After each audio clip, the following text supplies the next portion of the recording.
Night డిన్నర్‌కి గుంత పునుగులతో start చేసి తినేసి పడుకుందాంలే అనుకోని స్టార్ట్ చేశాను. ఇలా ఫెయిల్ అయిన గుంత పునుగులు మీకు కూడా కావాలంటే ఆ రెసిపీ ఒకసారి నా యూట్యూబ్ ఛానల్‌కి వెళ్ళి చెక్ చేయండి. టేస్ట్ చాలా చాలా బావుండిద్ది. ఎందుకంటే మేము టేస్ట్ చేయలేదు. అవన్నీ కూడా ఫెయిల్ అయిపోయాయి. పడుకున్నాయండి గుంత పునుగులు. మేము ఎంత లేపినా కానీ లెగలేదు. సో వాటిని అలానే పడుకోబెట్టేసి ఇంకా మేము బయటికైతే వెళ్ళిపోయాము.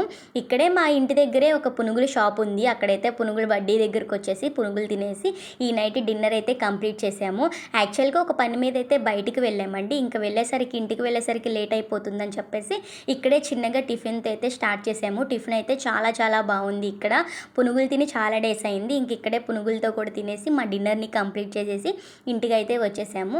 గొంతు పునుగులు అలా పడుకున్నాయండి, లేపినా లేగలేదు. ఇంకా పునుగులను లేపేసి ఇలా తినేసి ఇంటికైతే వచ్చేసాము. వీడియో నచ్చితే ఒక చిన్న లైక్ ఇచ్చి సబ్స్క్రైబ్ చేసుకోవచ్చు కదా.